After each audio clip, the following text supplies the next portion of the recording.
चलिए आज हम एक्सरसाइज 9.3 का सवाल नंबर 9 लगाते हैं। इसमें हमें क्या कहा गया है, समांतर चतुर्भुज ए बी सी डी की भुजा ए बी को एक बिंदु पी तक बढ़ाया गया है।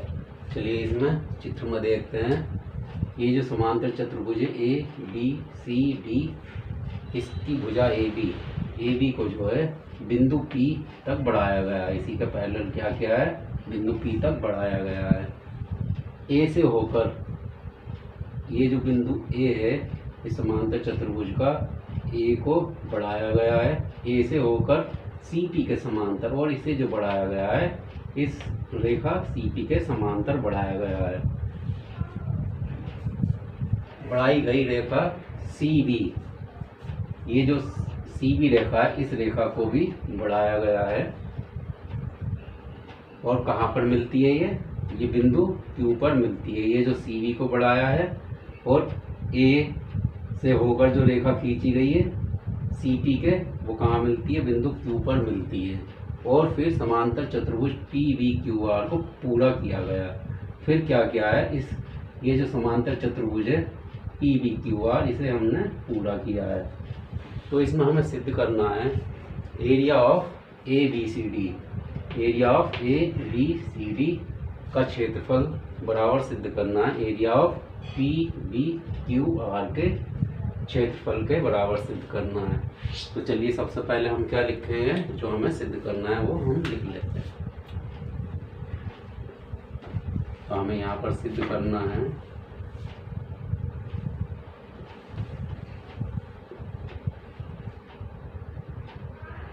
Area of A B C D बराबर सिद्ध करना है area of P B Q R के। तो देखिए हमने इस चित्र में क्या की है, दो रचनाएं भी की हैं। इसमें क्या किया है, समांतर चतुर्भुज ए बी सी डी के क्या है, बिंदुओं ए को बिंदु सी से मिला दिया है, यानी कि इन दोनों शीर्षों को हमने मिला दिया। और जो दूसरा समांतर चतुर्भुज बन रहा है हमारा पी बी क्यू आर, इसके भी जो शीर्ष हैं क्यू को पी से हमने मिला दिया। तो उसके बारे में भी हमें लिखना होगा। तो चलिए लिखते हैं जो हमने रचना की है।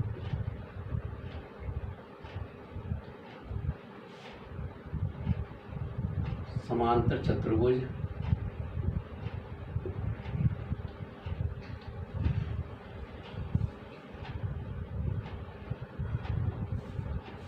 ए बी सी डी तथा समांतर चतुर्भुज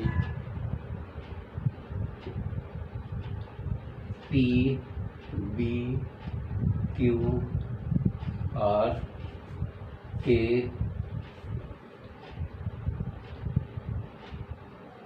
बिंदु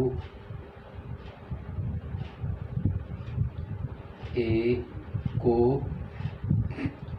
सी से तथा क्यू को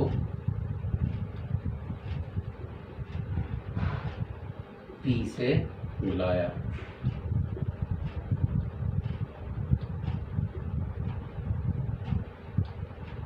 है। तो देखिए जो हमने काम किया था, चतुर्भुज ए बी सी डी का बिंदु ए को सी से मिलाया और इस दूसरे चतुर्भुज के क्यू को पी से मिलाया, उसके बारे में लिख दिया। तो चलिए अब सिद्ध करना शुरू करते हैं।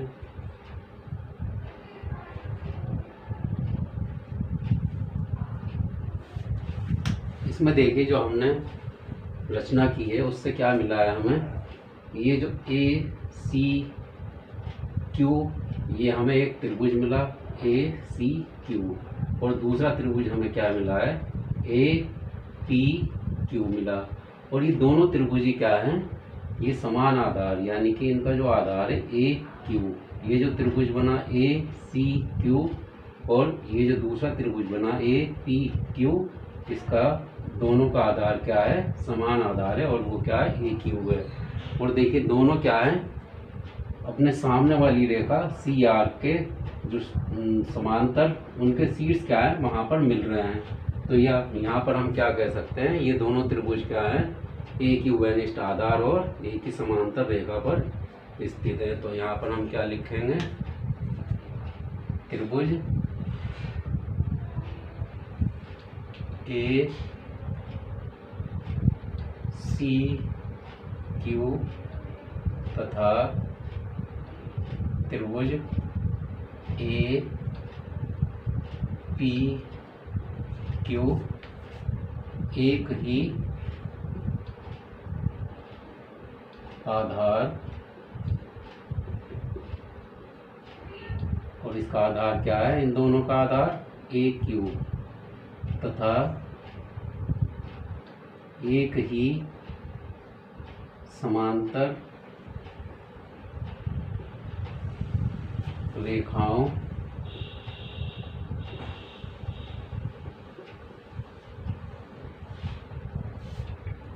ए क्यू तथा सी पी के बीच स्थित है। देखिए, हम सब लोग जानते हैं कि जब दो त्रिभुज क्या हैं, एक ही आधार और एक ही समांतर रेखा के बीच स्थित होते हैं, तो उनके क्या होते हैं, क्षेत्रफल आपस में क्या होते हैं, बराबर होते हैं। तो यहाँ पर हम क्या लिखेंगे, area of A C Q बराबर होगा area of A P Q के। तो इसे हम समीकरण 1 बनाएंगे।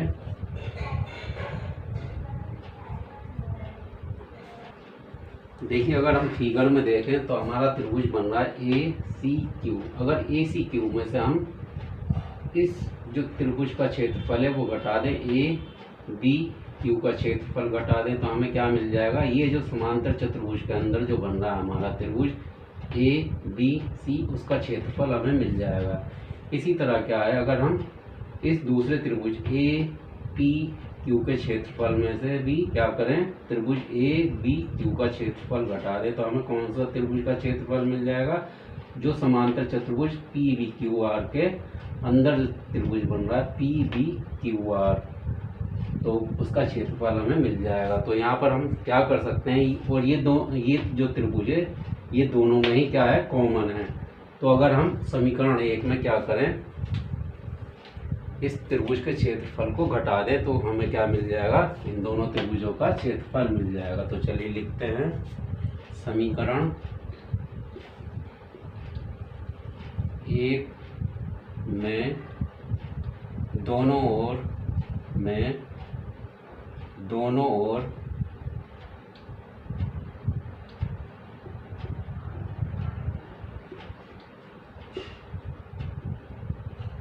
Area of A B Q को घटाने पर,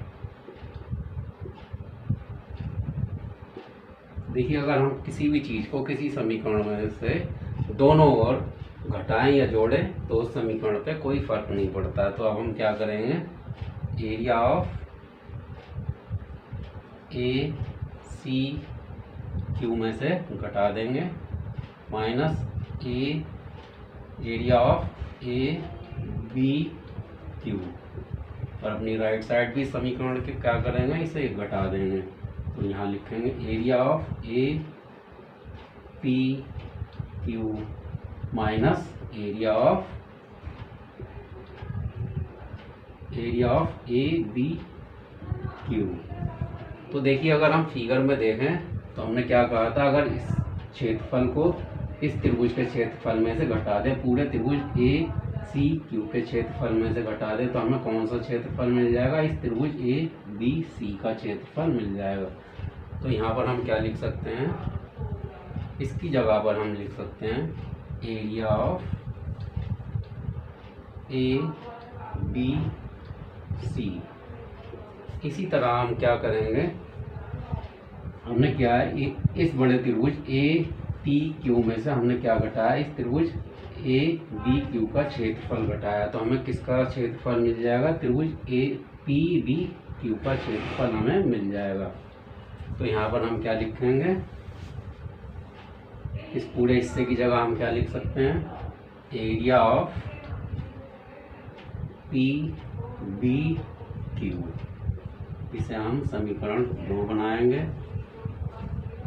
अब देखिए फिगर में अगर हम देखें, ये जो हमने रचना की थी, ये जो ए को सी से मिलाया था, तो ये क्या काम कर रहा है? ये समांतर चतुर्भुज ए बी सी डी को क्या कर रहा है? बराबर बराबर 2 भागों में बांट देता है, क्योंकि समांतर चतुर्भुज का विकर्ण क्या करता है? उस समांतर चतुर्भुज को 2 बराबर भागों में बांट देता है। तो यहाँ पर क्या होगा? ये जो त्रिभुज ए बी सी का क्षेत्रफल क्या होगा? त्रिभुज ए सी डी के क्षेत्रफल के बराबर होगा, या हम ये कह सकते हैं त्रिभुज ए बी सी का क्षेत्रफल क्या होगा? इस समांतर चतुर्भुज के आधे के बराबर होगा। तो यहाँ पर हम क्या लिखेंगे? समांतर चतुर्भुज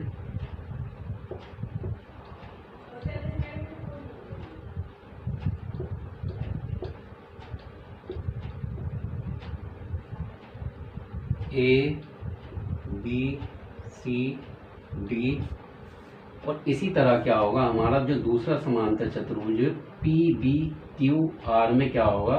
ये विकर्ण हमारा बन रहा है पी क्यू, तो ये भी क्या करेगा? इस पूरे समांतर चतुर्भुज को 2 बराबर भागों में बांट देगा। तो यहाँ पर हम इसके बारे में भी लिख देते हैं। समांतर चतुर्भुज ए बी सी डी तथा पी बी क्यू आर में ए सी तथा पी क्यू एक विकर्ण है। तो विकर्ण क्या काम करता है? उस समांतर चतुर्भुज को 2 बराबर भागों में बांट देता है। तो ये हमने इसीलिए लिखा है। तो अब हम क्या लिख सकते हैं? Area of A B C बराबर होगा 1/2 area of A B C D, क्योंकि जब ये 2 बराबर भागों में बांटता है ये विकर्ण, तो क्या होगा? इन दोनों त्रिभुजों का क्षेत्रफल बराबर होगा, और इस त्रिभुज का क्षेत्रफल क्या होगा? इस पूरे समांतर चतुर्भुज के क्षेत्रफल के आधे के बराबर होगा। तो इसे हम समीकरण 3 बनाते हैं। और इसी तरह हम क्या कह सकते हैं? जब हमने दोनों के बारे में लिख दिया, तो यहाँ पर भी हम ये लिखेंगे area of P B Q बराबर होगा 1/2 area of P B Q R, जो इसका समांतर चतुर्भुज है उसके आधे क्षेत्रफल के बराबर होगा, जो ये त्रिभुज है। तो इसे हम समीकरण 4 बनाएंगे। अब हम क्या देखते हैं? जो हमें सिद्ध करना है वो हमारा क्या है? Area of A B C D है और area of P B Q R है। तो वो हमारा कहाँ मिल रहा है? यहाँ पर समीकरण 3 और 4 में। अगर हम समीकरण 3 और 4 का मान अपनी समीकरण 2 में लगा दें, तो हमें क्या मिलेगा? ये दोनों बराबर बराबर आ जाएंगे। तो यहाँ पर हम क्या लिखेंगे? समीकरण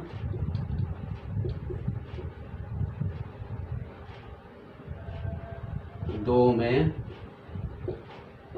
समीकरण 3 व 4 का मान लगाने पर, तो देखिए हमें क्या मिल जाएगा? यहाँ पर हम क्या लिख देंगे? Area of A B C की जगह क्या लिख देंगे? 1/2 area of A B C D बराबर होगा area of P B Q दिया हुआ है, तो हमारा क्या? Area of P B Q की जगह हम क्या लगाएंगे? 1/2 area of P V Q are.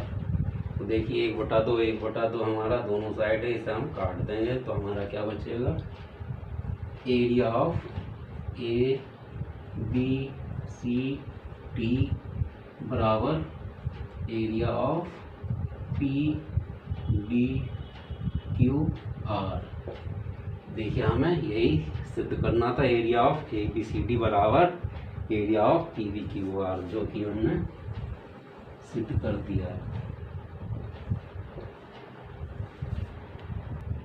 चलिए अपना अगला सवाल देखते हैं, सवाल नंबर 10। इसमें क्या कहा गया है, एक समलंब ए बी सी डी जिसमें ए बी समांतर है डी सी के, ए बी भुजा डी सी के समांतर है, और ये ए बी सी डी क्या है, एक समलंब चतुर्भुज है, के विकर्ण ए सी तथा बी डी कहाँ पर काटते हैं, एक दूसरे को बिंदुओं पर काटते हैं। तो हमें सिद्ध करना है कि area of A O D बराबर होगा area of B O C के बराबर होगा।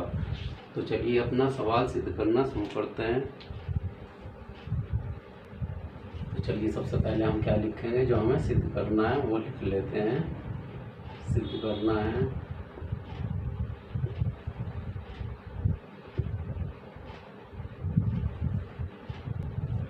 Area of A O D बराबर सिद्ध करना है area of B O C के। चलिए सिद्ध करना शुरू करते हैं। देखिए फिगर देखते हैं हम, जो हमारी फिगर है, फिगर में ए बी डी एक त्रिभुज बन रहा है, ये त्रिभुज ए बी डी बन रहा है, और एक त्रिभुज क्या बन रहा है, ए बी सी। ये दोनों त्रिभुजों में खासियत क्या है, इनका जो आधार है वो क्या है, सेम है बिल्कुल। ये क्या है, उभयनिष्ठ आधार है त्रिभुज ए बी डी का और त्रिभुज ए बी सी का। और ये जो आधार के सामने वाली रेखा है डी सी, वो क्या है, दोनों शीर्षों को मिला रही है, यानी कि ये दोनों क्या है, एक ही आधार और एक ही समांतर रेखाओं के बीच में स्थित है। तो क्या होगा, इनका क्षेत्रफल भी आपस में क्या होगा, बराबर हो जाएगा। तो यहाँ पर हम क्या लिखेंगे, त्रिभुज ए बी डी तथा त्रिभुज ए बी सी एक ही आधार, और आधार का नाम लिख देंगे, आधार ए बी तथा एक ही समांतर रेखाओं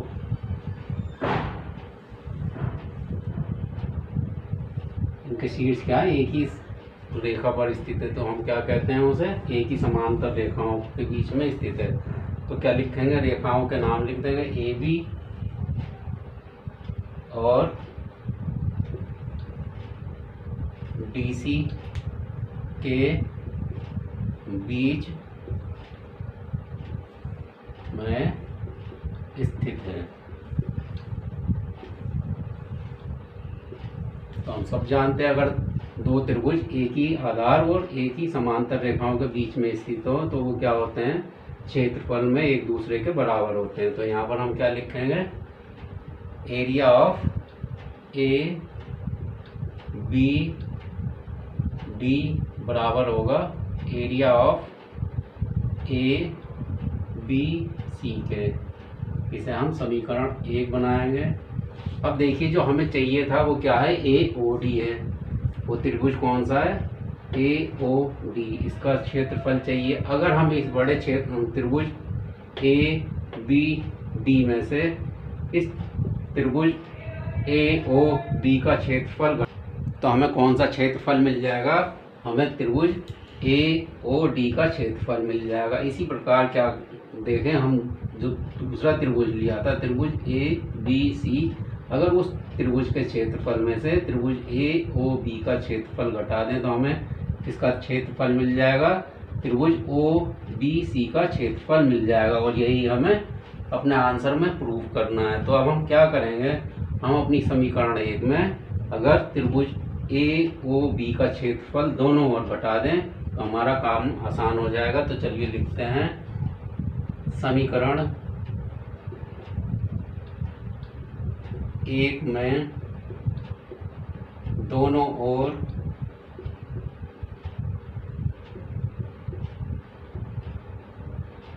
area of A O B को घटाने पर,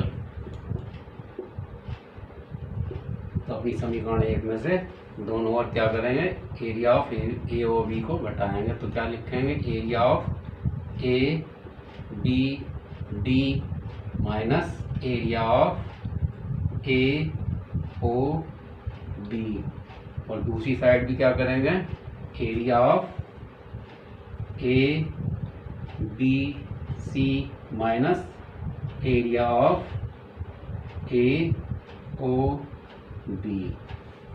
तो दोनों ओर हमने क्या किया, इसे area of A O B को घटा दिया। तो अब देखिए इसकी जगह हम क्या लिख सकते हैं, इस इतने हिस्से की जगह हम क्या लिख सकते हैं, area of A O D, क्योंकि ये बड़े एरिया में से हमने क्या किया है, बड़े त्रिभुज में से छोटे त्रिभुज का जो क्षेत्रफल है वो घटा दिया। तो हमारा क्या होगा, दूसरा जो त्रिभुज बचा है उसका क्षेत्रफल आ जाएगा। तो यहाँ पर हम क्या लिखेंगे, area of A O D. तो ऐसे ही इस तरफ क्या करेंगे, ये जो हमारा पूरा त्रिभुज है, त्रिभुज ए बी सी में से हमने क्या किया है, त्रिभुज ए ओ बी का क्षेत्रफल घटा दिया। तो हमारे पास किसका क्षेत्रफल बचेगा, इस त्रिभुज डी ओ सी का क्षेत्रफल बचेगा। तो यहाँ पर हम क्या लिखेंगे, एरिया ऑफ बी ओ सी। और देखिए उत्तर में हमें क्या सिद्ध करना था, यही हमें सिद्ध करना था। तो इस वीडियो में इतना ही, अगली वीडियो में हम अगला सवाल लगाएंगे। धन्यवाद।